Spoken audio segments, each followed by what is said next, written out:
When we signed the lease, it felt fair. $1,800 a month. Split 50/50. Utilities shared. Groceries separate. 2 bedrooms, 1 bath, 3rd floor, no elevator. I moved in first. She came 2 days later, boxes labeled with her name in pastel ink. We'd known each other for a few years, not best friends, but friendly enough. Laughed over wine. Said each other memes. Talked about how this year was our year, savings, routines, stability. At first, it worked. She cooked early. I cooked late. She liked soft music. I wore headphones. We kept our lives separate and the space shared. Then she met him. A guy from her gym. Tight haircut, protein shake energy, always in shorts. She brought him over one Saturday night. They stayed in her room. I didn't mind. Then he came again Wednesday. Then again Friday. Then Sunday brunch. Within 3 weeks, I knew his name, his laugh, and his exact shampoo brand. Because I kept hearing it fall into our tub every morning. Because his towel was always wet, always on the door, and never hers. At first, I told myself it was temporary. He was just around. Just staying over. A bit more than usual. Then I started seeing his mail on the counter. A gym promotion. An Amazon package. I asked, "Is he staying over full-time?" She said, "No. He just crashes here when it's late. You know how it is." He was there 21 out of 30 nights in 1 month. He used the washer. Took showers that emptied the water heater. Left dishes in the sink. Used the good olive oil and never replaced it. She stopped buying groceries. Started eating his takeout, his protein bars, his leftovers. He started putting things in the fridge labeled ours, but not including me. I left a note on the fridge. "Please don't use shared kitchen stuff without asking." She texted me, "OMG, he didn't mean to. I'll tell him." Nothing changed. The electricity bill doubled. He gained late. The heater ran nonstop. I messaged her again. "Hey, we agreed 50/50. But now we're 3 people using utilities." She replied, "He's not officially living here though. I mean, it's not like I can charge him rent." I said, "But he's living here in practice. It's affecting everything." She didn't reply. 2 days later, I came home to them on the couch. He was in my spot, eating from a bowl I bought, watching TV I paid for. I walked past them, into my room, and closed the door. She knocked 10 minutes later. "You okay?" I didn't open it. "I feel like you're mad, and I don't want weird vibes between us." I said, "It's not vibes. It's math." She didn't get it, or didn't want to. The next morning, I started logging things. How many nights he stayed. How long his showers ran. How many laundry loads weren't hers. How many paper towels disappeared. How many times they used my dish soap, toilet paper, and detergent. Not because I wanted a fight, but because I wanted a record. Because something told me this wasn't temporary. This was just my new life if I didn't make a move. And I was done splitting anything with people who didn't split back. I brought it up on a Sunday. We were both in the kitchen. I waited until he went out to walk and make calls, which somehow always took 2 hours. I said, "We need to talk about rent and bills."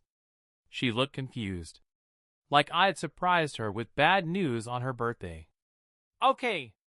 I kept it simple. "He lives here. You know that. And the cost of living here is not being shared fairly anymore." She laughed, short, nervous, dismissive. "He doesn't live here. He just stays over." I pulled out my phone. Showed her my log. 24 nights in the last month. 6 full laundry cycles. 3 rolls of toilet paper. 1 full bottle of my shampoo, gone. She stared at the screen, didn't blink. Wow, you're actually tracking this? I didn't flinch. Because you stopped paying attention. Someone had to. She got quiet. Defensive. I'm not trying to scam you or anything. You're making it weird. Like I'm using you. I said. I don't think you started that way. But now you are. She looked like I slapped her. Seriously? You think I'm a bad person for falling in love? I didn't answer. Because this wasn't about love. This was about rent. About water. About bandwidth, detergent, heat. About space being used without being paid for. She shifted again. Look, it's not that deep. I'll cover a little extra this month, okay? Chill. That little extra turned out to be $50. The water bill was up $90. Electricity plus $1.40. Wi-Fi overage charges $25. When I asked her to split it 3 ways fairly, she said, "But he's my guest. Why are you making me pay his share?" I said, "Because you're the one bringing him in." She replied, "You're being toxic. Just say you don't like him." I didn't reply. Instead, I did math. The full rent was $1,800. I'd been paying $900. Now, based on usage, I was effectively covering 50% of 3 people, but only 1 person respected the deal. The next day, I took all my stuff out of the kitchen. Everything. My pans, utensils, oils, spices, plates. I put them in boxes in my room. Bought a mini fridge. Started cooking with an electric burner near the window. She noticed the same night. Did you seriously take the olive oil?" I said. "Yes." "Wow. This is ridiculous." I didn't answer. I stopped responding to anything that wasn't about the apartment. No more casual talk. No more morning greetings. Just invoices. Emails. Factual replies. She stopped talking to me too. But he didn't. He'd still walk around like it was his place. Still leave wet towels on the floor. Still make food using my dish soap and her guilt. At one point he even said, "Hey, let me know if you ever want to talk this out. I think there's a lot of tension." I looked him straight in the eye. "There's no tension. Just unpaid usage."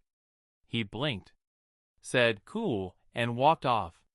They stopped inviting people over. Probably because it was harder to pretend everything was normal when I was now living in my room like it was a studio. That month, I paid exactly my share, half rent, half bills, and sent her a spreadsheet. I labeled her portion, labeled the unpaid third. I titled the tab, "His share if you were honest." She didn't reply, just sent me exactly what I asked. No apology, no explanation, no extra. The lease was up in 6 weeks. She assumed we'd re-sign.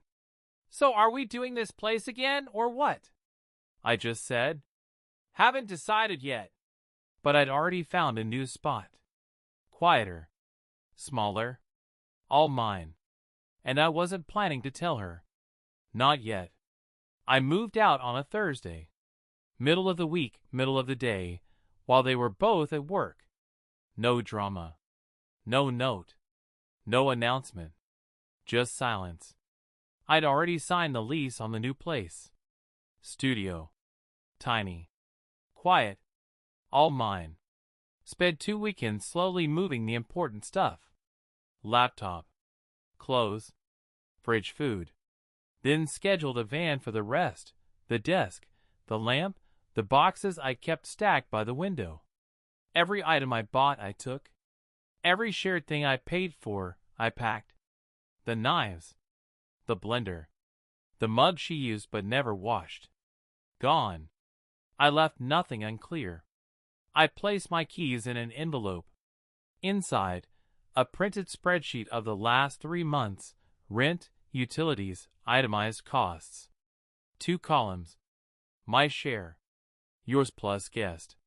Everything split to the cent. At the bottom I wrote, lease ends June 30th. All remaining payments are now your responsibility. Final rent transfer sent today. No further contact necessary. Then I left it on the counter. No drama. No explanation. No goodbye. That night, she texted, "Are you serious?" Then again, "You couldn't even say anything?" Then, "This is so immature. You're leaving me with everything?" I didn't reply. She called. I declined. He called. I blocked him. She emailed, "You said we were 50-50. You don't just get to leave." I replied, "I stayed 50-50. You changed the math." No more responses came. 2 weeks later, someone posted in a local roommate group, "Anyone know a girl named R looking for a subletter? Her place is a mess, and her boyfriend basically lives there for free." I didn't comment, didn't like it, didn't share it. I just read it, closed the tab, and exhaled. Because here's what I finally understood. Some people will push past every boundary you set, if you let them. They'll pretend it's not that serious, that you're overreacting, that you're the one making things hard. Until one day, you stop explaining. You don't make a scene. You don't ask for fairness. You don't fight over space. You just leave. And take the door with you.